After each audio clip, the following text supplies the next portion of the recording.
Well, hello again, Moose Country. Welcome to episode 8 of This is Moose Country, the official podcast, your Halifax Mooseheads with Brad Cuzner. And we got a big interview coming up today. Alex Tanguay was in town recently and had a great chat with him, including, remember, Brad, he was talking about who the Avalanche were actually debating with Nathan MacKinnon, who they would take number 1 overall. I thought that was interesting because it's not Seth Jones who they, the media led us to believe. It was, and even in the Mem Cup, it was kind of between Jones and MacKinnon in everyone's mind. Yeah. And then, he tells the story about kind of Patty Waugh stepping up and sticking his neck out. So it was kind of cool. Yeah, that was cool. We got our first ever blind rankings coming up here shortly as well. We're going to do some Four Nations face-off stuff with the blind rankings and see who we think were the best players from that tournament. Can we do 5 Canadians? I don't know. That was a lot of fun to watch. There was a lot of good players. So it'll be a tough one. But we got to start with the latest though, surrounding the Halifax Mooseheads. Been a bit of a skid here recently, 0-4-1 in the past bit. That included 2 losses over the weekend at home, 5-2 loss at home Friday to Charlottetown, and a 4-3 overtime loss to last place Victoriaville on Saturday night. Yeah, it's, we talked about it before on the podcast and we've talked about it 100 times, but when you're in a rebuild year, when you're in a year with young players, there's games that you kind of circle that you need to get wins. Mm-hmm. Victoriaville, being, 15 wins, they only have 34 points. That's one that you got to circle. That's when you got to kind of bear down and get those points. Charlottetown, they've been playing really well since the Christmas break. They've been one of the hottest teams, and not just against, teams lower in the standings. They've been beating really good teams. So, we'll talk a little bit about, where people are at in the standings, where teams are at in the standings, but they're going to give somebody a good go in playoffs because they haven't been easy to play. Yeah. And nor have they been for a long stretch now. One of the best coaches in the league, and Jim Holton's been around a long time and has that kind of notorious for making the most out of what he's got with players, and they all work hard for him. And I think maybe they struggled a bit to start this season. It's been, they're still going through their rebuild, of course, and they've really turned it on here in the second half and making life miserable on their opponents. So I agree. It'll be not an easy first round opponent for anyone to face the Islanders. No, and come Christmas, we were looking at it. We were in the mix to catch Cape Breton, yes, to catch Charlottetown, to catch Quebec. All these teams were kind of in range, and since then they've kind of taken off. Charlottetown is, well above us. We're not really in the realm to catch them. And it's good, no real stars on their team. No. They just kind of love Ross Campbell, though. Yeah, unfortunately, we didn't get to see him. Yeah. Scary injury there, but he's been on fire, right? And an absolute, he's a dog to play against. He's kind of built for the playoffs, and it's nice to see that he's kind of building the momentum going into playoffs. But they're going to be a tough team. Yeah, and then we have Saturday night, where I think most of us thought, all right, this is a real shot to put up some numbers. Like, as a Victoriaville team that we saw their losses at this right around the time they made the coaching change. There were couple of 10-0 losses. There were 9-0 at one point. Like, they were giving up a ton of goals. I think 4.9 against is their average. Mooseheads struggled in that one for sure. And you and I talked about it as well. Victoriaville looked better than we thought they would. They looked real breaking the puck out of their zone. They had a couple guys making small little plays.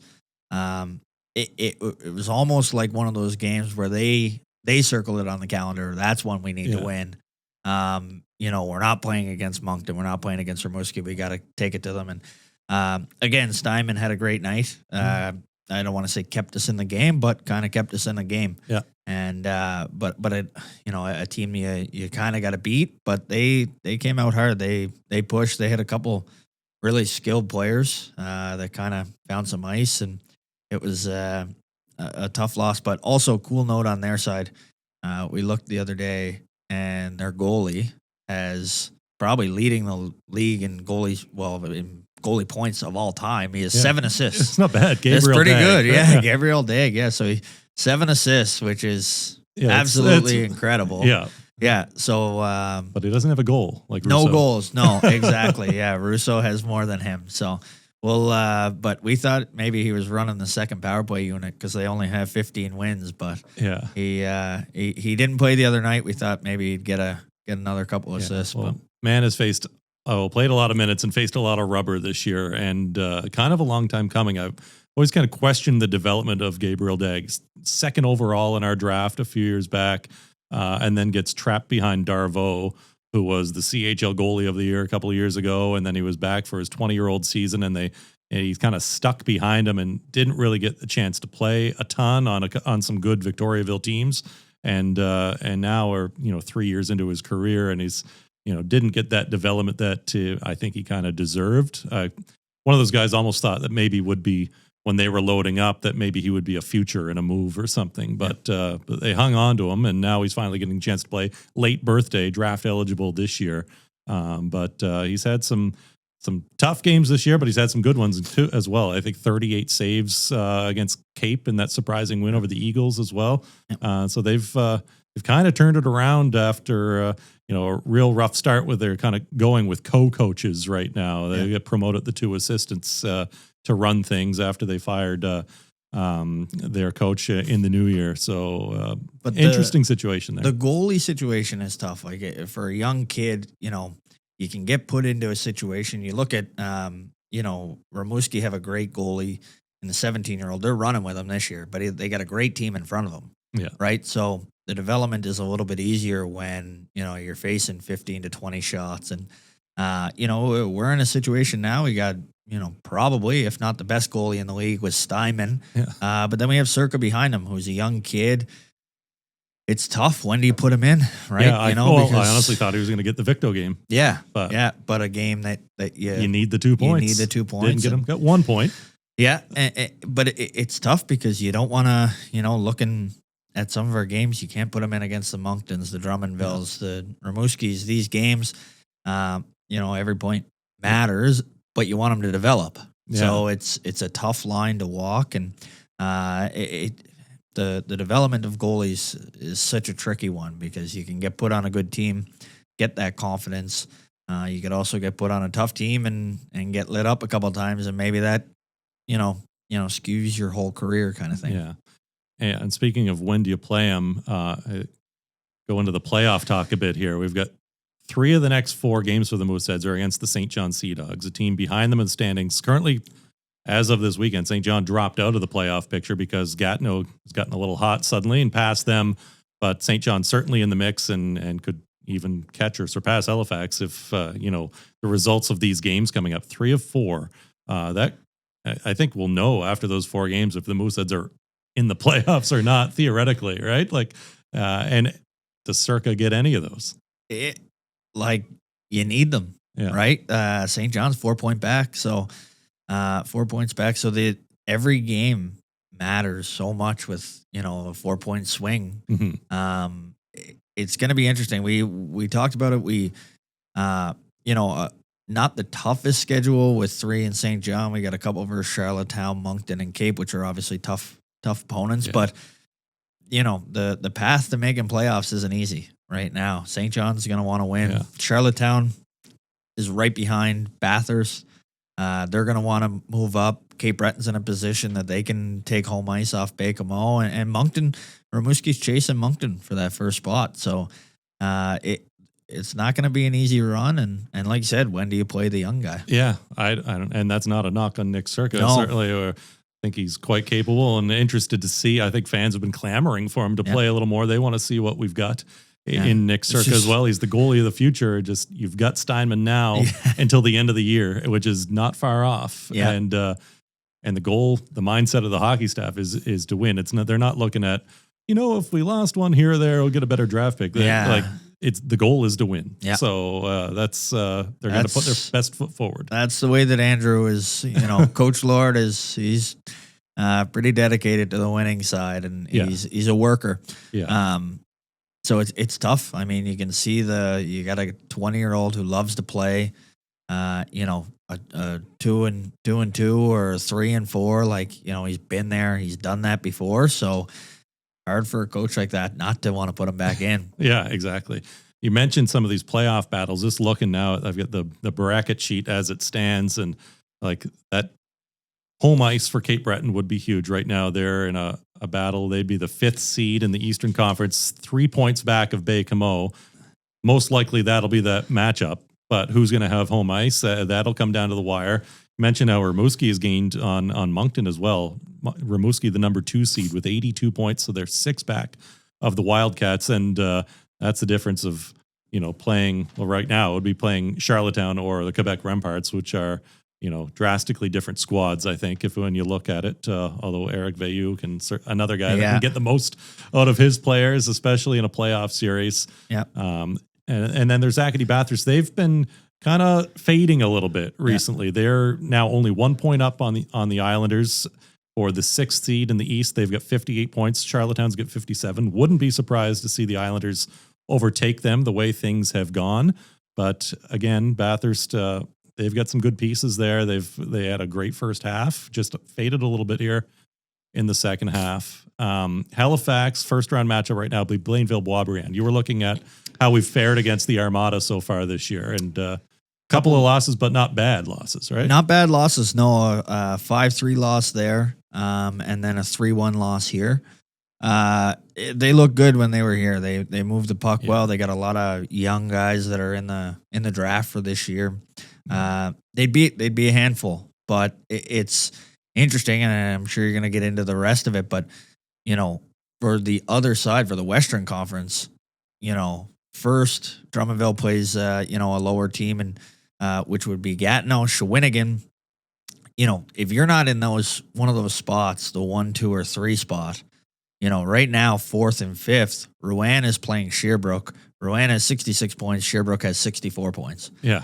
So Blainville is going to be playing playoff hockey coming in. Shawinigan's going to be playing playoff hockey because they're fighting for, 1, home ice, 2, to not play against a team that's right with them in the standings. So it should be a taxing last little bit of the season here for them, right? Yeah, exactly. So no matter who you get, whether it's Blainville, whether it's Shawinigan, Rouen, even Sherbrooke, like they're all going to be playing very meaningful games coming into playoffs, which is, a little nerve-wracking for us because, you got teams that are fighting for their lives and fighting for home ice and all that stuff coming in. Yeah. Not a great setup. Yeah, it's kind of crazy. So seeds 2 through 5, 5 being the team that does not have home ice advantage, 3 points separating all of those teams. Like Blainville at number 2 with 67. They're tied with Shawinigan with 67 points. Rouen 66. Sherbrooke 64. So just 3 points between potentially being the 2nd seed in your conference or not having home ice. It's so tight there, and that'll come down, I think, to the final day. It's going to be a fun push. There's so many little battles within the standings here. Like you said, their side is so tight. It looks like Drummondville has it, locked up. And Moncton and Rimouski are kind of 1, 2, 6 points out with still, quite a few games left. There's still potential for some movement there, but there are these little battles throughout the whole standings that are going to be fun to watch because, like you said, within 3 or 4 games, you can drop out of home ice advantage. You can all of a sudden you're playing a team like Chicoutimi over a team like Rimouski. There's big difference. You don't want to play the Memorial Cup team, I don't think. No, I wouldn't think so. Yeah. So when you got Matego on your third line, you're doing okay. So it'd be a scary team to play. But the last few weeks is going to come down to the last, couple games, which is exciting. Yeah, and if you're a scoreboard watcher, there's one tonight. Gatineau will be playing Chicoutimi.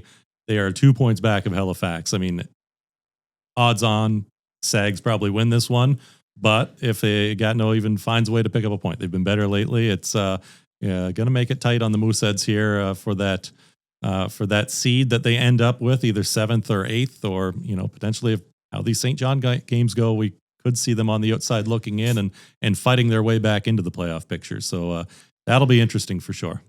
Brad, got to talk a bit about the Four Nations face-off. I mean, incredible hockey. I'm still buzzing from that one. Canada winning was exactly how we wanted it to end. I was honestly pretty nervous going into that overtime. Didn't have a good feeling, but kind of do that reverse psychology with all my teams, I think. But it was that was an incredible tournament. Yeah, I mean, best on best, and like every game was so much fun, and really no Finland and US got a little out of hand, but no real blowouts. Every game was close, and that kind of came down to 2 minutes, 3 minutes. But yeah, the final game, I was on the couch ready to watch at 9 o'clock, and about 8:55, I was ready for bed. Yeah, and then at 9 o'clock, I don't think I was able to sleep until about 4 a.m. because you're just so excited and so nervous all game. But like unbelievable. It was absolutely incredible. And just what the guys put in, like, it's been talked about 100,000 times, but, thinking that it was going to be an all-star type game, the exact opposite. Yeah, they left it all out there. Yeah. And you got, the 3 fights. It kind of felt surreal. Mm-hmm. You're watching, you see 3 fights throughout the whole season, and then you see 3 fights in 9 seconds in the first game in Montreal. And I mean, for them to pull it off, you're not surprised that it was McDavid, but it was unbelievable. Yeah, I loved it. It took me about 3 days to catch up because was it about 1 a.m. when that finished or whatever it was, and then a couple of 14-hour work days. Really, with the Mooseheads, we have long days when it comes to a couple of home games. So it was Sunday was nice to sleep in a little bit. Nice. Yeah, that was great, but unreal. In particular, the fact that I explained to my son how fortunate he is. We're growing up in an era where 3 of the best players in the world are from our own backyard. It was such a cool thing to see 3 Nova Scotians and Brad Marchand, Nathan McKinnon, and Sidney Crosby do that together on the same ice surface. So it was just special. I mean, having Nate and Sid play together is incredible in itself. The chemistry that they built, they were awesome. The whole tournament, and then Nate to get MVP. But Marchand, he was picked to the team before with the original 6 picks, and kind of took on a different role. I thought he was going to play with those guys for sure, but didn't play much the first game, and kind of spotted in throughout the tournament, but played an unbelievable role. And the one thing I love is just there's so many Canadians that hate Brad Marchand. They loved him this time. And then you get all the social media that comes out. I mean, he was a star for the whole week. Every mic wanted to be on him. He was, quotes here, and he was unbelievable. So he plays his role as a heel to a T at times, right? He knows what he's doing. Yeah, and it's good to see the country being behind him instead of absolutely hating him like they normally do. Yeah. But he was a lot of fun to watch. Yeah. Well, speaking of the greatest players of this tournament, I think good time to do our first ever blind ranking. We've got Mark, our producer from B&V Media, is going to help us out with this and kind of give us some names, and you and I will kind of collectively decide, right? Blind ranking, we're going to do 5 players. All right. Yeah. So we'll put them in order from what we think. Yeah, and it's 5, so obviously we can't include everyone, all the best players of the tournament. So exactly. Unless we did, you never know. Could be a curveball coming. But number 1, Jordan Binnington. Ooh, there's a guy. It's a tough start. Honestly, when it came in, I was still nervous going in overtime, but this guy is deservingly getting all of the apologies from across Canada because he was a stud. Unreal. Gamer. The goalies, I mean, everyone thought Canadian goalies sucked. Yeah. So for him to come in and steal the show, I still think there's better players. Yeah. You going to go 3 or 4? I'd like to go 4. Okay. If you're okay with that. Yeah, you get this one. 4. 4? Yeah, okay. 4. 4, okay. I'm nervous. 2, Jacob Slavin. Oh, he was unbelievably defensive. Unbelievably defensively for the Americans. So good. What do you think? Probably go 5 though. Okay, I'm happy with that. Yeah, it was so good, but there's still better. Yeah, they're still, and he can't be better than Binnington. I mean, Binnington won. Yeah, the game. exactly. Yeah. Number 3, Mikael Granlund. Oh God, we messed up. But you know what? he had he scored. What do you have? 3 points against Canada. Whatever. Yeah, you got to put him at 3. Yeah. Well, yeah 3 because hoping for better stuff here, Mark. Yeah. Number 4, here you go. Connor McDavid. Okay. Well, I think we know who we're holding out for. Yeah. So he's got to be 2. Played awesome. Yeah. Scored the winning goal, but there's a couple I would say that might. I mean, even he be was. one. We say played awesome, but there were some points there like, I was like, he's fumbling the puck again. Yeah. Like I know there was so much pressure on McDavid, right? He's supposed to be the guy. Everybody's talking about the passing of the torch and no passing of the torch. Sid's still fine. Sid's still Sid. Yeah.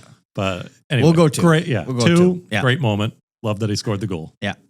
Okay, and last one here, Brady. No, sorry, that's not right. Brady Nate the Great.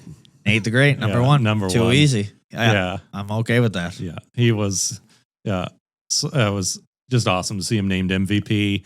Very well deserving of that honor. And you're talking about the competitiveness and not that all-star atmosphere. Like this feeds into what Nathan McKinnon is him. right? Yeah. I don't know. Like even in all-star games and stuff, he doesn't really have a switch to turn it off. He'd be playing darts at the Legion. Yeah, exactly. He'd be throwing them at you if you're beating him. So I think that's a pretty good list. Yep. Nate, number 1, that's a pretty good list. All right, that's your blind rankings, and going to toss it over to our interview with Alex Tanguay.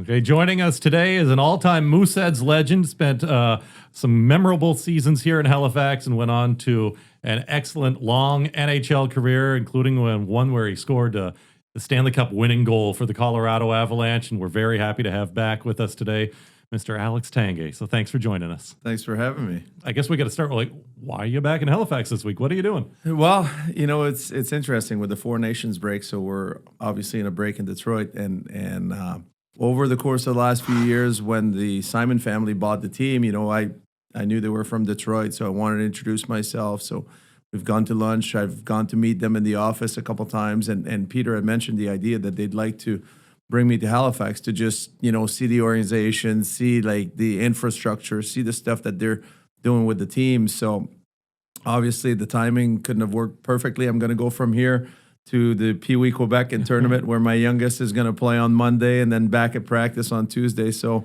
the timing worked perfectly, and I'm happy to be back in Halifax. I don't get to come that often, but I always enjoy coming back. You got most coaches, most players in the league going south, and you decide, let's go up to cold Halifax for the week. So I know we appreciate it. That's for sure. Like that cold stream that we're in right now keeps you honest for sure. Yeah, so, but exactly. it's funny. Like you're a 15, 16-year-old coming to a place, you sort of grow up. You sort of spend your last teenage year in an environment. It's always fun to come back. There's faces that I've seen. Obviously it's a short trip, so I don't get to see that many people. But there's always people that you want to see and that you remember that you still keep in contact with. So maybe tell fans a little bit about where you are now. They may not be aware. An assistant coach with the Detroit Red Wings. I remember the last time I saw you, 2019 Memorial Cup here in Halifax, and you were really talking about getting into coaching at that point and, go in the Minnesota Wild organization. And now here you are with the Red Wings. Yeah. So after you retired, as a hockey player, you sort of have to figure your own way because you're 35, 36, 37, 38 years old. You're old in hockey terms, but you're not old in life. So we moved to Florida. We retired in Florida for 5 years. I started doing TV out of Florida. So I'd go to New York once in a while, 5-6 days a month to work at the NHL Network. So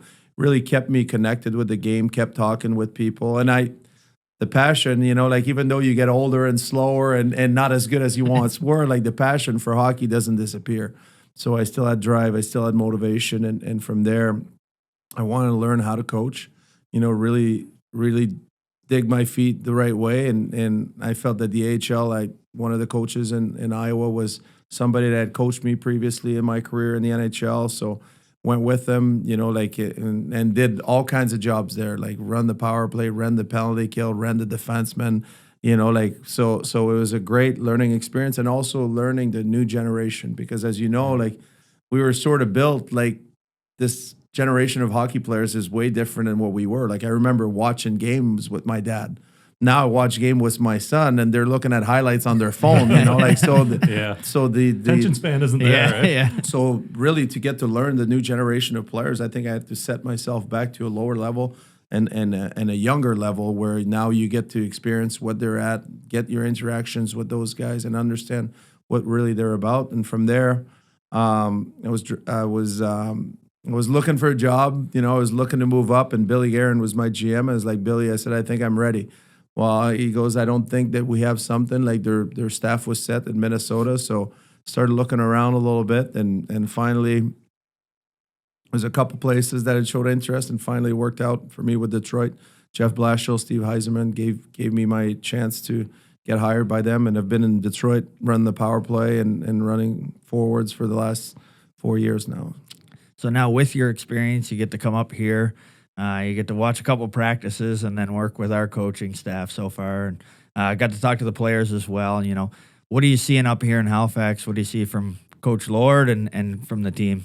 Well, I really see passion. So when we got in on Tuesday, we went to dinner with those guys. Like Sam and Peter brought us to dinner here in restaurant downtown, and it was good to talk to them, like to understand what their values are, what they're about, how they plan to grow this team. So, and the one thing that came to the forefront was their passion, like their dedication, their passion, their interest in the game, and they were asking questions, but also like for me, like I just wanted to see like the enthusiasm that they had around their team, and it's contagious. They're there for the right reason, and it was fun. Like coming in as a coach, you don't have all the answers. Regardless of what level you coach at, you don't have all the answers, and sometimes the best answers are from the guys that are there every day. And it's sometimes there's two things that happens. You can get stagnant as a coach being there every day because, you keep seeing those things, and those things, like sometimes you forget some of the other stuff. So it's good to have outsiders to come in and sort of like overwatch, but also, your team better than anybody else. So things that we might have said talking about something else might just say, oh, well, maybe we need to make an adjustment here. So it's always, like I just wanted to introduce myself. I'm not here to think that I have the power play. That I have the answers, that I can change the power play. I don't. Those guys are in a good position, and they're going to figure it out. So if we don't win the Mem Cup this year, Alex obviously didn't come in and change it that much. No, that one's not on me just yet. Yeah, but you must come in. It's probably refreshing to have some outside ideas as well, especially when it comes to power plays, that sort of thing. Yeah, we were in the office yesterday. We talked about different strategies, different plays, and then like I had my computer too, so I showed them a few of the things that we did. And sometimes for them, it's just good to see how this works, or or this doesn't work for us. Like, how do you make that work? How do we make our simple adjustment from there? So we talk about positioning of certain things, and sometimes they're like, oh yeah, maybe that makes sense, or maybe that doesn't, right? Yeah. So it's about them finding out like what works for their team. Mm-hmm. And so I brought some ideas. They were not all good, but there were some ideas. A very full circle, really, to come here now. You're sharing coaching tips with the Halifax Mooseheads. You're obviously a young man when you would join the team, second round pick in 1996, 20th overall. Take us back to that moment being drafted. I was wondering too, like Halifax was fairly new, didn't have the reputation of a franchise that it has now. So any hesitation from you and your family to come out east? So it's funny how it played out, because I honestly, like at 15, 16, you don't know if hockey's going to pan out. So for me, like I was looking for an opportunity, not only for a hockey opportunity, but a life opportunity. And the life opportunity, at that point, I was thinking a lot about U.S. college. Mm-hmm. I had some schooling came relatively easy, and I had some great offers from U.S., Ivy League schools and different schools. And I was thinking that maybe that would be my path.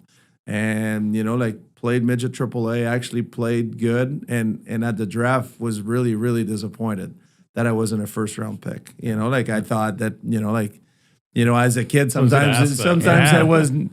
Maybe I was a little bit too naive, but I was thinking that I belonged in that first round. So it really, really stung me.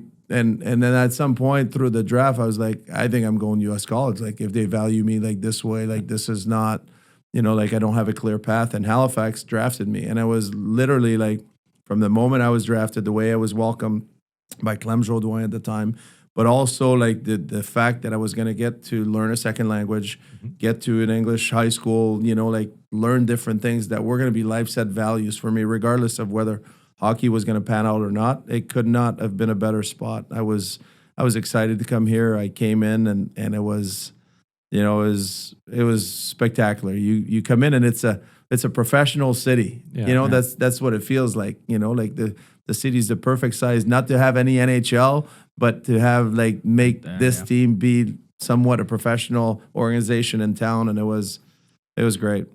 You come in, you have success in your first year.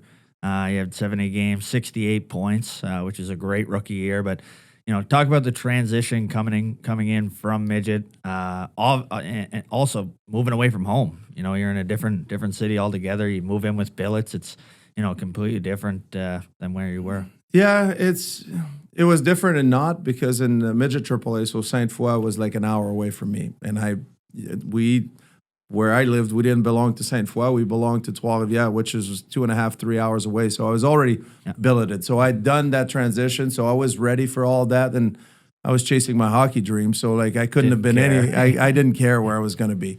But, I think that it was a slow start. Then we sort of find a rhythm, not only myself, but the team in general. We had a slow start, and by Christmas we started rolling. And if you remember, Clem put the three kids together, Eric Laplante and myself and Jason Troyne, and we were the third line, and we went on the run. We had a great stretch of time, and we were really competitive. And the team, unfortunately for the team, J.S. Giguère got hurt in the playoff, and it hurt us. We lost while Hall was hosting the Memorial Cup, so we lost in the semifinals.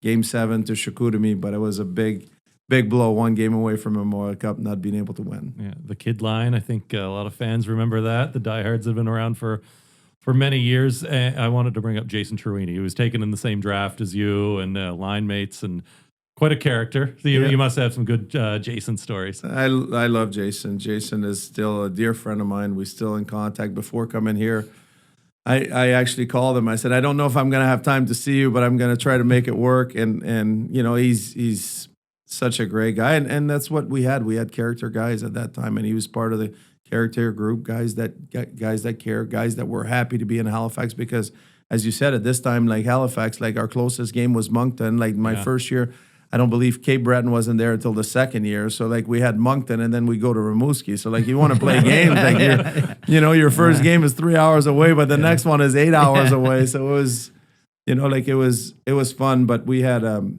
unbelievable time, and Jason still remains a close friend of mine, even though we don't talk as much as we used to, but we're still very close. Lots of time bonding on the bus when you're close. Second closest game, especially as a rookie, where you double up on the bus. There was lots of close time.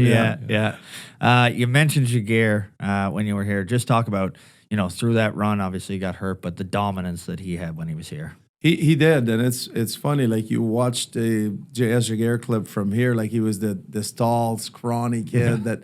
Was he was a small figure in a net, and then you play him in the NHL a few years later, and he became that big goalie, filled in and stuff like that. But incredible work ethic, incredible talent, the dedication that he had. You come in, and at 16, 17, you're not sure, what you're going to be, and there's always example. JS had been drafted at that time in the first round by Hartford, so for me, I had my eyes on him. I wanted to see what he was doing, how he was working, how he did things, because you want those influences, those positive influences, to see what you can learn from them, and he was a big positive influence for us.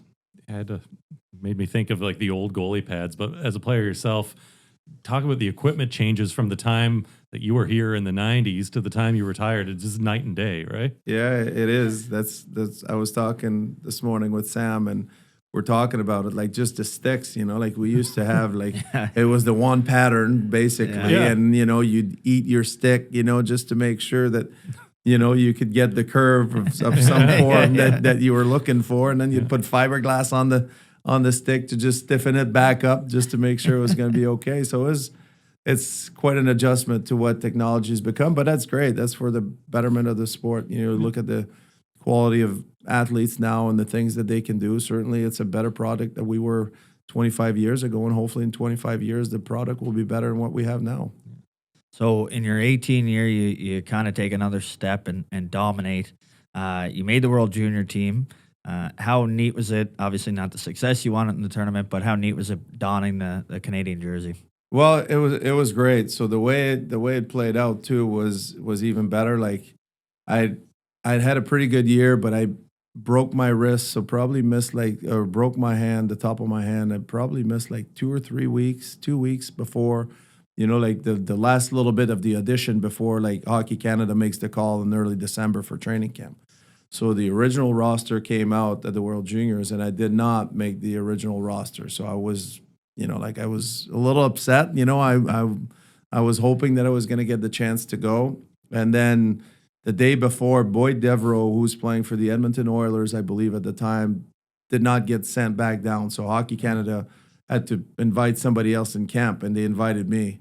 So got to camp and performed really well, made the team. So it was really good. Like it was a little bit personal when I got there. There was a little bit of fuel. So And first Moosehead to do and so, right? and it was, J.S. Jaguar would have probably been on it before at the time, but he was playing in Hartford because they had a couple goalie injuries. So probably J.S. would have been the first one to do it, but I was the first Moosehead to play for Hockey Canada. Hockey Canada had won those 5 straight gold medals, and unfortunately for us, after we lost in the quarterfinals and overtime to Russia, the 5th place or the 8th place really didn't really matter. It was about winning gold, but so it was a disappointment. It was an unbelievable personal experience.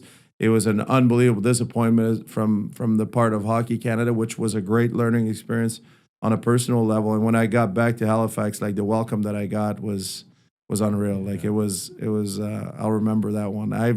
I still to this day remember that one. Like the Halifax faithful made sure that they knew that it was just my fault that we finished 8th. Overall, it was a pretty good span of your career there, and then you get drafted. You weren't a first round pick in the Q, but you were in the NHL, 12th overall by the Avalanche. Just what was that experience like? Well, it was a great experience, but that's a learning experience that I used to my kids all the time. Like and the kids that I view is like you look at the progress that you can make over year. Like you look at the Kobe Bryant stories that he tells a story that at 12 he wasn't that good and at 14 he was the best. So during a 2-year span he just put in the work and make himself better. Well, for me it was sort of that same thing. Like at 16, like they made hockey Canada games at like every province had, a team that was going there. And I think in Quebec, they invited 45 or 50 kids to the training camp, for the team that was going to represent Quebec. And at 16, I wasn't part of the 50 or 45 that got invited to that team. Like I wasn't on the radar at all. And from 16 to 18, I was the second French Canadian or second guy from the Quebec League drafted after Le Cavalier that year. So the progress that I made over those 2 years, like I really was looking to push myself. I really wanted to see how good I was going to be. I had a dream of playing the NHL. You don't know if it's going to pan out, but certainly had tremendous growth, and then got drafted by Colorado, which was, lucky in a sense because I was a Nordiques fan growing up. So like those were the Joe Sakic and the Peter Forsberg. Those were all my guys. Did not like Patrick very much at that time, which stayed at his house, for a little bit, but got drafted and got a great advice from a friend. They're like, you go to training camp, like don't just go to training camp. Go to training camp to make the team. So I got there at 18 and I had an unbelievable, I had a really tough start. Bob Hartley was the coach at the time, brought me in. And he's like, you're lucky you're a first round pick because, the way you've played in those 3-4 days, like in Colorado Springs, we had like inter-squad games. He goes, you probably deserve to be sent home right now, but we'll give you a game since you're a first pick. So the first game, I scored 3 goals and 1 assist in Colorado against San Jose. And from there, they couldn't cut me anymore. So I led the team in scoring, and I had a real good training camp, and we just didn't agree on money. So that's when I came back after to Halifax. Just quickly, you talked about Jaguar and you talked about, the Kobe Bryant story, but was there any other leaders that you had in junior that kind of, made you flip that switch of, if I want to get to this level, this is what it takes, and this is what I have to do in order to get there. Well, at that time, like I really had my eyes on the NHL. So like we had great leaders. Like Jody Shelley was a great leader, great personality, still beloved here in Halifax, and he's beloved in the hockey world. So like watch those guys a little bit, but the guy that was the closest to the NHL at that point for me was JS. Yeah. So JS was the guy that I was like, what does he do? How does he train? How does he prepare? Like and there's still, you're still a kid. There's still time off where you can enjoy yourself and do different things away from hockey. But certainly, like I was paying attention to JS probably the most. Yeah. So you're sent back. You absolutely tear it up with like 61 points in 31 games or something, but you do get hurt. We kind of mentioned it last night. We were chatting about how good that team would have been. Yeah, it's still frustrating to me in a sense because when I came back, I think the first 3 games, like I got hurt game 4. Mm-hmm. The first 3 games, it was me and Ladislav Nagy. Laddie went on to score 71, I think. 71 that year. So like we were like the first 3 games, it was, at that time we were 2 very dominant player in junior hockey. And unfortunately I came back and you said the stats, 60 some points in 30 games. But it wasn't like I came back and I was, I missed like almost 3 months, missed the World Juniors, missed a lot of fun stuff that year that would have been part of my radar. So you talk about the World Junior. Tom Rennie called me when I was back from Halifax. He wanted me to be the captain of the World Junior that year. So like I was excited for that and missed a bunch of time. And really like that year was almost like a write-off. I came back. You're trying to find your way into form. And yes, I was scoring at the junior level, but I did not play the level that I thought I was capable of playing. It was a disappointing year, but because like you said, we had Alexei Volkov in net, we had Ladislav Nagy, we had a team that could really compete, and we lost. We had a bye in the first round of the playoff, and I believe we played Bathurst and lost right away, in the playoffs. So it was a big disappointment. I think a cool lesson out of that, you had 2 points per game, but a disappointing year overall, just because the team's success wasn't there. So pretty neat outlook on what people would look at and say, wow, he dominated the league, but obviously the success wasn't there for the team. Yeah, and it wasn't. Like my first 3 games back from the NHL were like a real sample size, and playing, I was really lucky because playing with a guy like Ladislav Nagy was one of our import that year that just got drafted, moved here, and he had spectacular talent. So if we would have played together, I would have been curious to see like how many he would have scored and what we would have looked like eventually. Curious to know what it's like. You get to go into the NHL, and it's not like you're joining a bottom feeder. You're right into it with an incredible team in Colorado, right? They had really won the Cup in '96 and had been building things since then, and you get to join Joe Sakic and the likes of that. What was it like to walk into a room filled with veterans like they had? You're right. Like in the NHL, you don't get to pick where you get drafted. You just get drafted and you go where you are. And Colorado was, for me, it was personal. My grandfather had season tickets to the Nordiques. So like grew up maybe like an hour south of Quebec City on the other side of the bridge. And I grew up Nordiques fan. So you like the Nordiques and you dislike the Canadian. There's no other way around. So being drafted by Colorado was a blessing in that sense. And you get drafted by a team they were ready to compete. They were built for that. They had gone through this 96 years where they won the Stanley Cup, and then they traded the Mike Ricci and the Stéphane Fiset and some of the guys that they had to rebuild, for the future. So I was one of the draft picks out of those trades, and coming in, you get to see Sakic, you get to see Forsberg, Patrick. We traded for Ray Bourque and Rob Blake, my first 2 years. So like we had a real NHL team, the best probably money could buy at that time era before the salary cap, and you get thrown right in the mix. And as a young guy, had a pretty good year my first year, but you get pushed aside a little bit in the playoff. You're still that young guy that's not ready, that's not quite dependable enough to be there, and then you put your work boots and you go to work. You're like, if I want to play in these playoffs, like I got to make myself better. So you just keep on finding ways to making yourself a little bit better. Yeah, were you Hayduk and Drury kind of all around that same age? Yeah, Milan and Chris came in the year that I came back to Halifax. They stayed with Colorado. They were, I think, 3 years old or 4 years older than me. So they were like maybe 21, 22 at the time, and I was 18. And then the next year, we sort of all, like they were there. and I came in to join the party. So like we had good times. What's the talk like in the room when you guys find out that Ray Bourque is coming to the team? It's amazing. He's like a legend, right? He's one of the best defensemen that's played all time. Now all of a sudden you're adding that guy, even though he's 39 or 40 years old at the time. You're adding one of the best players that's ever laced him up. So like it just, Pierre Lacroix had an unbelievable ability to add to his team at the deadline. And he was ultra competitive, and that's the last message it sends. The guy you get a guy like Ray Bourque, like the expectations are not to go past the first round. The expectations are to win the Stanley Cups, and that was really the message that Pierre was sending us. Now you're working with the Red Wings now, but at the time a massive rivalry between the Red Wings and the Avalanche. Just talk about coming in right in the middle of the chaos of all of that rivalry. Yeah, I would say that I missed most of the fighting, so maybe that's how I ended up in Detroit now. But like tremendous respect for the two teams. You look at the team, like obviously we played them in 2000 in the playoff second round, and we beat them, and then 2001 we didn't face each other. I think they'd lost prior to us, maybe St. Louis, or I can't remember which team they lost to. And then in 2002, literally the semifinals was us against them, and it was the finals. Like no offense to the other team that went to the Stanley Cup Finals, but we had, Detroit. I think has got the 10 or 11 Hall of Famers on their team, even though some of them were older. There was still, stacked team, and you look at our lineup, like was equally as impressive. So.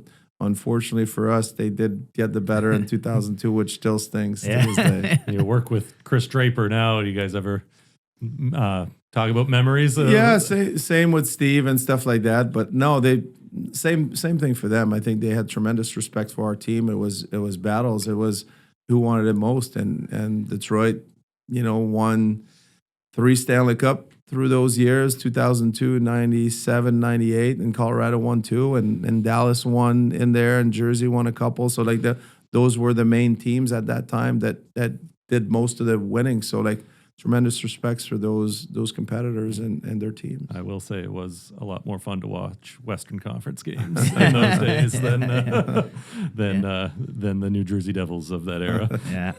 Now in 2001, you went on to win the Stanley Cup. Just talk about that run, how special it was. Obviously, we talked about your team and how special the players were, but just the run in general and actually getting to hoist the Stanley Cup. Yeah, unbelievable season. So Ray Bourque, after 2000, was traded to us. He was on an expiring contract, and right around July 1st, re-signed with us. From that point on, the message was clear. Like Ray was coming back because he wanted to win the Stanley Cup, and the message was obvious from the first day of training camp. This is what the goal was, and the goal was for us from the first mission was to get ourselves home ice advantage. The team had lost the previous 2 years to Dallas on a Game 7 in the conference finals on the road. And we wanted to make sure that if there was going to be a Game 7, it was going to be played in our building that was going to give us the best chance to win. And so we went through the year, we had an unbelievable season, won the President's Trophy. We had great talent. Our team hosted the All-Star game that year. So like we had that in town as well. And then went through the playoff series, went 1-4 against Vancouver straight. And then we get in the second round, we're up 3-1 against LA. And we had just made that trade for Rob Blake at the deadline against basically Rob Blake and Steven Reinprecht for Adam Denmarsh and Aaron Miller. And they win Game 3. They win. They were up 3-1. They win Game 5. They win Game 6, and now it's a 3-3 game. So we won Game 7. It was tied in the third period, and then we scored a couple goals in the third period. So we won there. Played St. Louis in the third round. Won there 4-1.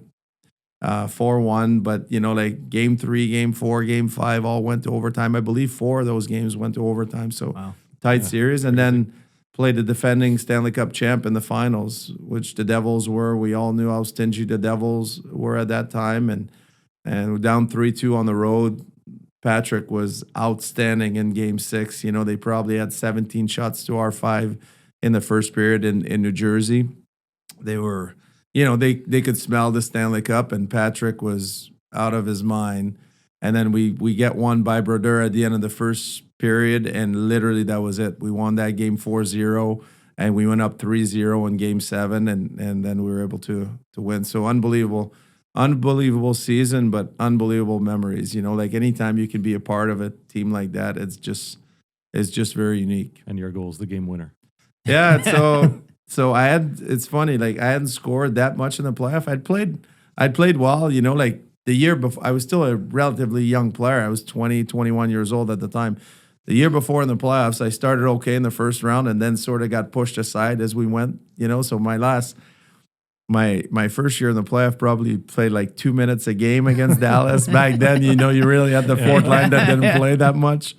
So I told myself this was never going to happen again. So we went in round 2. Joe Sakic missed a couple games. He had 2 or 3 games. He had a shoulder problem against LA. And then round 3 and 4, Peter Forsberg got his spleen removed. So, you know, people often don't remember that we won the Stanley Cup with no Peter Forsberg the last 2 rounds. That's how deep and how good a team we had then. We were able to overcome that. So when Peter missed, you know, like got more power play time, got more playing time, like, because at that time, like, how was I going to get on the power play? Yeah. Like Bork, Blake, Sakic, Forsberg, you're skipping your turn. You're just so got more ice time, and I only had like a couple goals entering the finals. So I scored game 5, I scored game 6, and then I had 2 in game 7. Game 7 was probably my best game I've ever played. The timing, you know, I don't know if it was the best game, but certainly the timing of it was perfect. And looking back now, it's a goaltending matchup that all Canadians would salivate over. The Yeah. It doesn't get any better than that. No, for sure. Yeah, for sure. That was a good era of Canadian goaltending for sure. Yeah, and probably one of the most iconic moments in hockey is the pass off to Ray Bourque, Sakic to Bourque for the Stanley Cup. Did you guys know that was going to happen? Was there any? No, I had no clue. You know, Yeah. obviously the Stanley Cup is always hoisted by the captain first, and Ray was, you know, Joe was our captain, but Ray was everybody's captain pretty much. So it was very neat to see. Yeah. You know, Ray get the cup, and Ray did enjoy the cup very much for a few days after that. Yeah.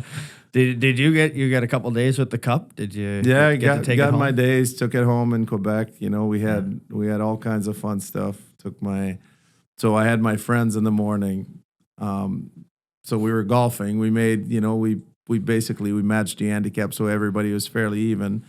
And we played a 9-hole golf match, and the Stanley Cup was waiting for us when we got. So the winners got to hoist the Stanley Cup and parade it in the pickup truck in the parking of the golf club. So people showing up to golf at like 10:30 were looking at the Stanley Cups. So it was pretty cool. Yeah, that's pretty cool. You know, your Avalanche career goes on. Then we come to the lockout in 2004. What was that? I know you went to Switzerland for a stint there. What was the talk amongst players at that time? It seemed like it was. It was, you know, it was unique because at the time the major fighting point was literally the salary cap, and you know players made all kinds of concessions. The owner didn't budge from where they were at, so it was frustrating because for me, like that was really the time where I was starting to become like, you know, like an established player. I wish I would have played those years because the timing of it was, but you know, like it was the players before us had done it, you know, for the betterment of the game or what we felt as players was needed to do. And that was part of our duty to, you know, keep moving the stuff forward. You look where it's gone from the salary cap at what, 37, 38 to now going to be at 110 in a couple years. Yeah. So like it's come a long way and it's good. Like growth of the game was part of it. So love my time in Colorado. It was a great time. I wish that year would have went, you know, like a little bit differently where we would have been able to play. But I did enjoy going to Switzerland. So I had a hip issue that perhaps I should have had resolved before, but went to play in Switzerland for 6 weeks, you know, got to experience a different league, got to experience, you know, a different, you know, lifestyle really in Europe. And it was really cool to enjoy. Now your Colorado career it doesn't end because you do end up coming back, but you go to Calgary and you have maybe one of the most interesting duos with your GM being Sutter and then your coach being Keenan. Yeah. What kind of a combination was that? How well, how they hectic was had that worked in the- before, so Yeah. so Mike, I think Daryl's first job was an assistant coach with the Blackhawks with Mike Keenan. So I think they knew each other real well. But it was a different dynamic back then. It was very unique. You know, like they were hard nosed guys. They would tell you exactly. They were, you know, Mike liked to play mind games, and I think for me, you know, you're still young guys. I think at the time I perhaps didn't react as well as I should have. You know, I should, if I were to redo it now, I'd probably act a little bit differently. I love my time in Calgary. It's a great city, like great fans. You know, went from, you know, like playing with, you know, good players in Colorado, but got to play with Jerome McGinley. We were a good fit, Jerome and I. Like he was the natural goal scorer with physical tools through the roof. I was my physical tools I had to work hard at, but I could think the game really well. I could pass the puck really well. So like we had, you know, like Jerome had tremendous seasons, you know, like playing with them. So it was, and the Calgary fans, they're passionate, they're dedicated, but they're also very respectful. Some of the Canadian city could be overbearing sometimes at time, and the Calgary fans are really unbelievable. How did that trade come about? Was that something that you knew was going to happen, or Well, did you demand a trade? Or So no, I did not. The you know the way it all played out was Colorado, like we had to shed salary based on the aftermath of the salary cap. Right. So my first year, it was, you know, like it was Peter Forsberg and Adam Foote left the team. You know, Peter went to I think the Flyers, and then Footer went in Columbus, and then the next year it was me and Blake that had to resign. Well, at that point, you know, it's not like those kids now that after their rookie contract they sign a huge deal. Back then, they used to give you your 10% and, you know, or somewhere around there. And, you know, like, so it was my first year that I was going to get to be, you know, arbitration and get to have a real salary, like, or not a real salary, but a bigger salary. So like you want to take advantage of it. And the year before I had a really good year and got hurt before the playoff. It did not perform as well. And perhaps that was part of the reason too. So, but it was certainly disappointing. Colorado was home. You know, you go from, you know, leaving as a teenager, you get there, and my adult life, you know, was from, you know, 19 to 26-ish, you know, like you're in there, like you made lots of friends, and I enjoyed playing there. The team had been so good for so many years that it was fun to be in that environment. As a Calgary Flames fan, I was pretty happy. You get to, after Calgary, you moved to Montreal, and you talked about how much you loved the Nordiques growing up and how, you know, the family was season ticket members. Are you upset putting the jersey on? Is there that much hatred for the Canadians at the time? There was some hard feelings. I had to double take the first time I put the jersey over top, but you know what, an experience for a French Canadian kid. Obviously, the Nordiques are no longer in existence. So like to be able to come home and play in the, you know, the province of Quebec, and the passion and the fans, you know, it's a different dynamic. Like going grocery shopping in Montreal when you're playing for the Canadian is a very unique experience. So, but you know, like I loved every minute of it. You know, it was a great, you know, life experience for me. And then you know, like injuries played a part of my career. You know, like some guys do get hurt. In Montreal, I separated my shoulder. Freak accident. The glass broke in Tampa, and my shoulder stayed on the partition. And you know, it was like you come to the bench, and then your shoulder is sticking out like it's. And obviously, I wish I would have played. It was 1 year in Montreal. I wish would have been there a little bit longer, but it was part of my career. You know, so yeah. Talked about being a Nordiques fan. I guess got to ask you this now. Like, should Quebec City have an NHL team? Because I think they should. Well, we all think they should. As far as fans and, you know, like passion and all that stuff, it makes sense. There's no doubt. Great rink. But there's a financial component that is real in the NHL, and with the dollar being where it is right now, and the salary cap going where it's going, and the entry fee or the price fee to have a team now. Is there an owner that's willing to do that in Quebec? Like, how much can Quebec, you know, support that? Canadian dollar is going to play a big part of it. You know, hopefully, like that comes back to par. But for a guy from Quebec, you know, that grew up loving the Nordiques, and I think it was a big part of Canadian hockey as well. I think it'd be great to see it. Yeah, I'm hoping it's going to happen, but there's many elements that will decide whether it comes back or not. Yeah. So we'll put the first head coach of the Quebec That's Nordiques. Yeah, Alex on me. Tanguay. On me. Yeah, That's there you okay. go. Well, I'll take that. I'll take that.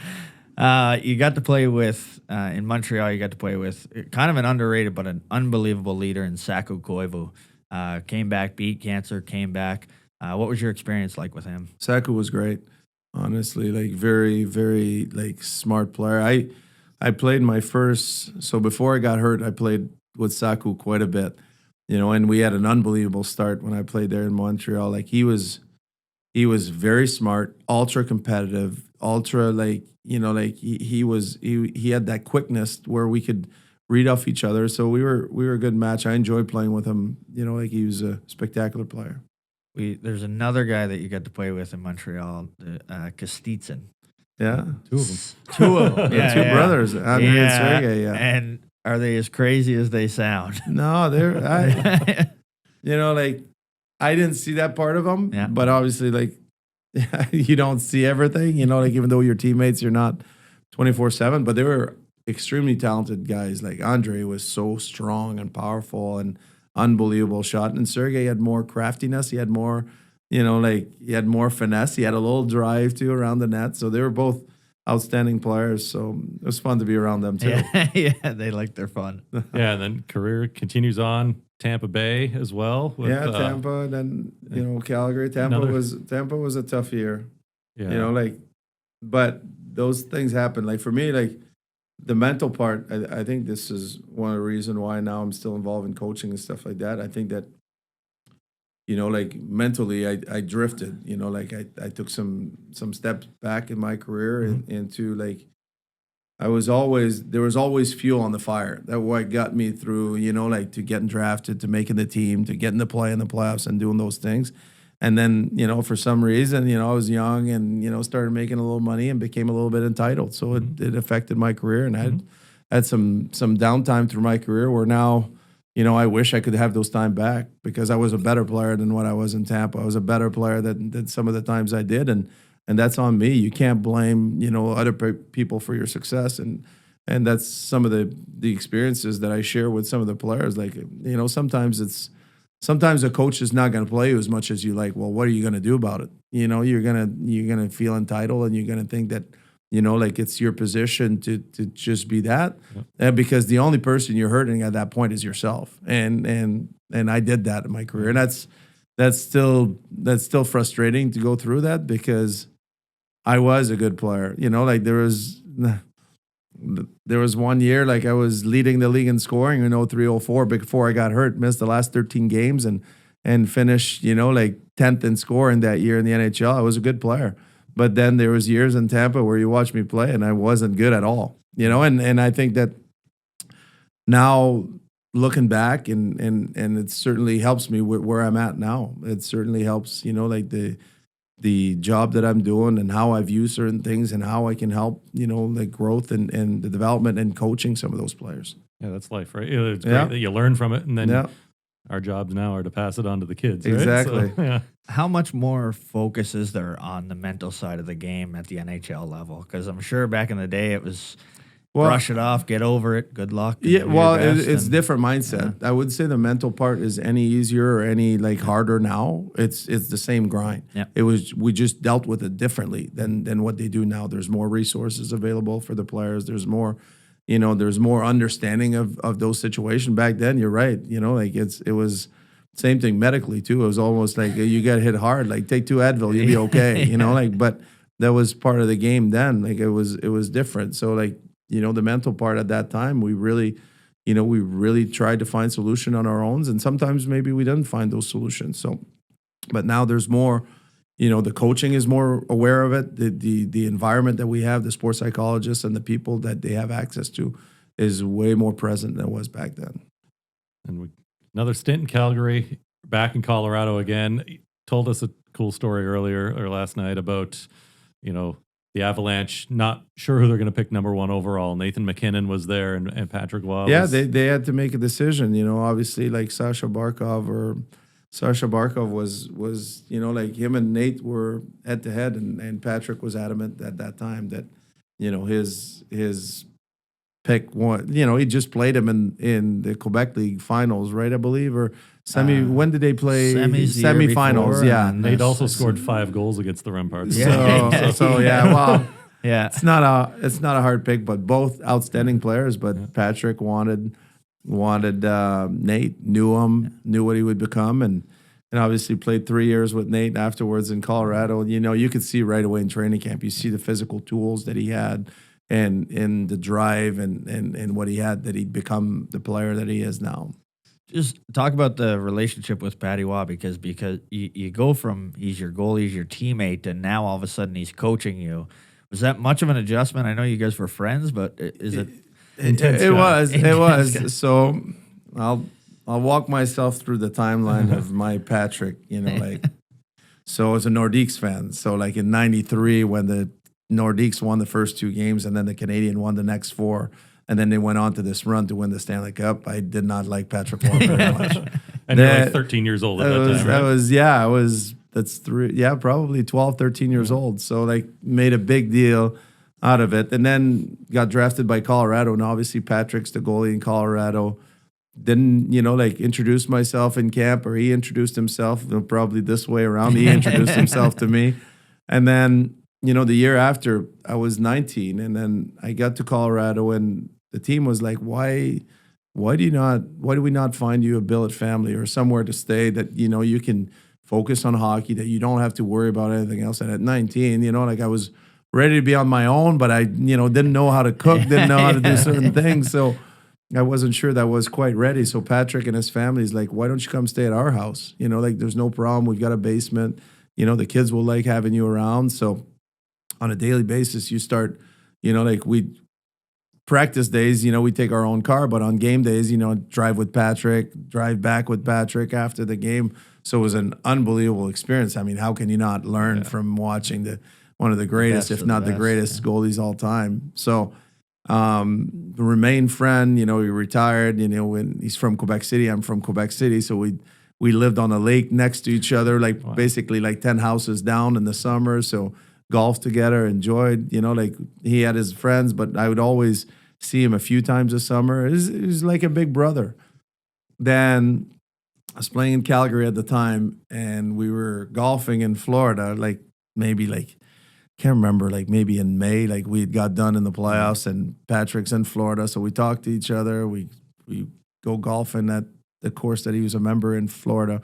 It was me, Patrick, Ray Bourque, and Ray's son. And on the 10th hole, Patrick gets a phone call from from Kroenke and Joe Sakic, about, being the new coach in Colorado. So he comes back on 2 holes later. Okay, we got a deal. I'm the coach of the Avalanche. So we finished the round. I told Patrick, I was like, let's go for dinner. So we went to dinner in Palm Beach, have dinner that night, and through dinner, we have couple glasses of wine maybe, and Patrick goes, well, I need a veteran player in Colorado. I think I'm going to go grab you. I was like, no way. You're not doing this. And my words were not no way. It was more like, no, you're not doing it. Yeah. So, and he's like, no, I need a veteran. We've got a young team, Landeskog, O'Reilly. We're going to get the first pick overall. I want somebody that's been there, that I know, that, So I thought nothing of it. I said, no chance, he's not doing it.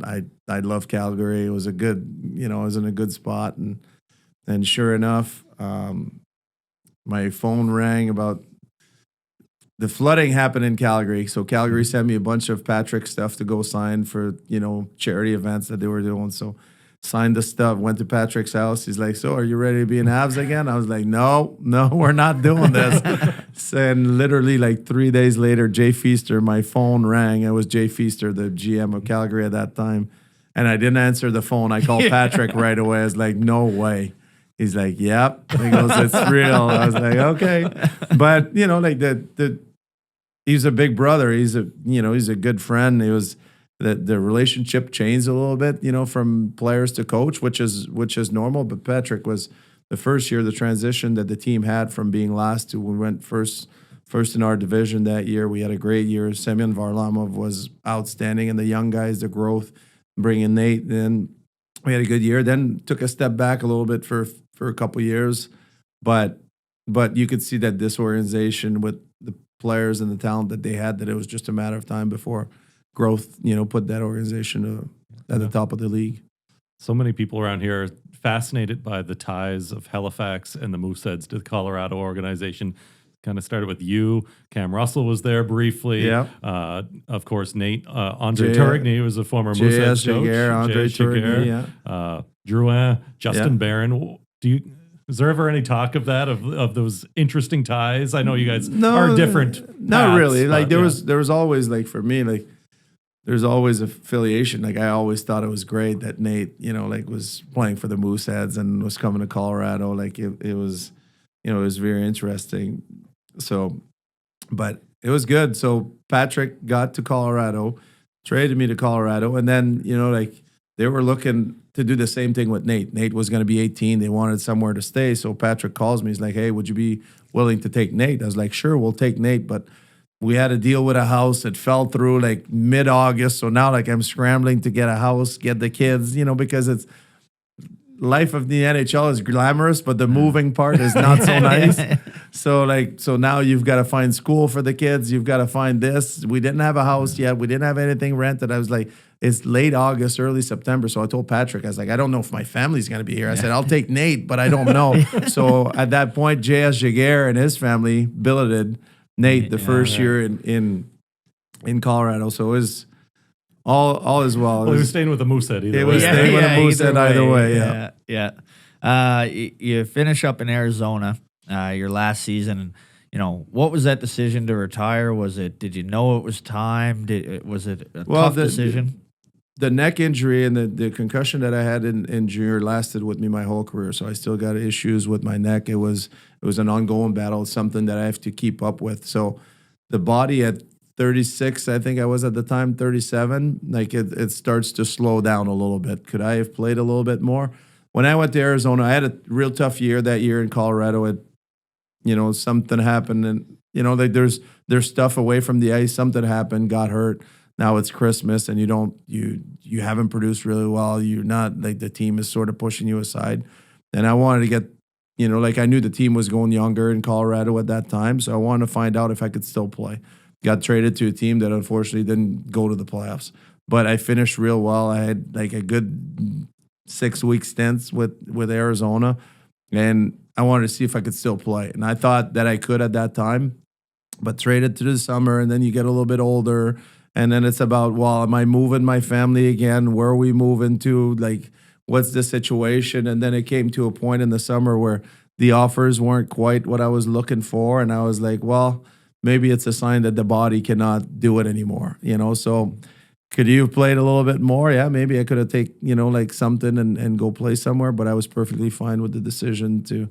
It's a shock, because, that's your life. And at 36, 37 years old, you're not ready for your life to be over. But like, Father Time's just, it beats everybody. So unfortunately, that was the case for me at that time. Well, cool that you're still involved with the game, because obviously that you'd missed the team atmosphere, right? I think as a former player. Yeah, the team atmosphere it's my personality. Like, I don't get too attached. Mm-hmm. So the friendships, like, I have a friend, like I told you about Jason. Like, I have friends with Jason, but we don't talk all the time. We're still great friends, but we don't, so.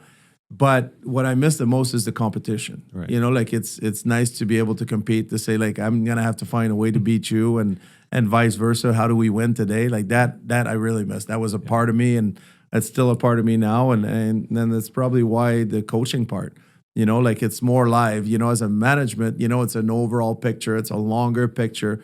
On the bench, it's live, like you're part of the game. Those actions, those interactions happen really fast. So it's been really good. Nice. Well, we've taken up just about enough of your time, and we're going to finish by putting you on the spot. We like to finish with quick hit questions. So rapid fire answers here. Can we end the interview now? Or is this, how hard is this? They're not that tricky. Yeah. All right. Most talented player you've ever played with? Most talented players I've ever played with, I would have to say there's two players that come to the forefront as far as talent. Peter Forsberg, for me, would be number one. Alex Kovalev, that I played in Montreal, was ultra talented. Yeah. Funniest guy that you ever Funniest, had? Mike Keane. Mike Keane is one of my favorite teammates. Really funny, quick, funny. I got some stories that unfortunately I can't say now. Maybe after the show. Long-time leader, both in Montreal Yes. and in Colorado. Hardest coach you played for? Hardest coach. Well, I had many, great coaching experience. I think I had Joel Quenneville, but obviously, like the one that sticks out to me was the one that took me from a kid to the NHL, Bob Hartley. It's very, very difficult, hard coach, but like I got a Stanley Cup ring because I played for that team. So, worst NHL rink to play in? worst NHL rink. Oh, I don't know. There's many of them now. There used to be more than there is now. Now all those buildings are so similar. Yeah. So I don't know that there's a worse. You're playing the NHL. Probably the one that's the most unique. I wouldn't say it was the worst because it was a great atmosphere, but the most unique one that I played in was the America West Center in Phoenix. So we used to go, and there was one of the nets. So the Phoenix net was literally underneath the stands. Oh, really? So like you'd have to go behind the net. You're feeling favorite playoff series by the Mooseheads and favorite playoff series as a pro? Favorite playoff series against the Moosehead for me would have been the one against Chicoutimi, even though we lost. Was the Metro Center at that time was sold out. Like you could not ask for anything better as a kid. So those memories are really unbelievable. And did you say in the NHL? Yeah. The NHL for sure is the finals. Of course. There's nothing like being in a Stanley Cup Finals Game 7. It's your favorite team to beat in the NHL? favorite team to beat in the NHL, Montreal Canadiens, 100%. Yeah. Favorite teammate ever? Favorite teammate. Oh, I got many, many, many good teammates. I would say that I'm close with many of them, so it'd be hard pressed to pick one, but probably the one that, so it's funny. Milan Hajduk is a really, really good friend of mine. He's been a good teammate. And the both of us, we'd like to say it was because of us, but it certainly wasn't. We coattailed beside Joe Sakic in 2001, and Joe Sakic won the MVP. Yeah. Now, 2 years later, we were on Peter Forsberg's line, and Peter won the MVP. So we'd like to say it was our fault, but it certainly wasn't the case. So, but Milan was a good friend, good teammate. Yeah. Least favorite player to play against in the league? Anybody in particular hard on you? There's a few. There's a few of those guys. Back then, there was those guys that were a little bit more agitator than they are. I won't name them. I'm sure you know who they are. Chris Pronger? I don't know. Yeah. Most underrated player you played with? Most underrated player. Well, that's interesting. That's an interesting question because there's so many great ones that like people don't think of. Maybe like Saku was underrated for how good he was. Like we knew him in Montreal, but I think that somewhere around the league, like they might not have known him as well as he was an outstanding player. All right, last one. Favorite bar in Halifax? Or restaurant. Or restaurant. Whatever you think. Well, some of the bars when I was here don't exist Exactly. So, but there's all kinds of great spot in Halifax. We went last night to a restaurant. Bicycle Thief. It was a good dinner. It was a great dinner. So you can say that. We can say that. Cop out. Yeah, that's a safe one. All right. Well, thank you so much for your time. I know the fans are really going to appreciate this one as well. So thank you, Alex. All right. Appreciate it. Thank you very much. Great to talk with Alex Tanguay. Pretty cool to have him here. NHL star throughout our lifetime, and then one of those original Mooseheads that helped put the team on the map. So pretty neat to talk to him. Yeah, it was great having him. We mentioned that just so many teams that he played for, such a long career. So it's tough to get everything in. Yeah. But we appreciate him coming in. He came to Halifax. He was 300 miles an hour with all the things he had to do. So he was a busy man. We appreciate the hour that he gave us. Well, and if you enjoyed it, we've got more great shows coming your way. Make sure you like and subscribe to our YouTube channel and hit the bell button to let you know when the next episode is on the way. And if you're listening on your favorite podcast platform, make sure you subscribe, give us a 5-star rating, and leave us a review.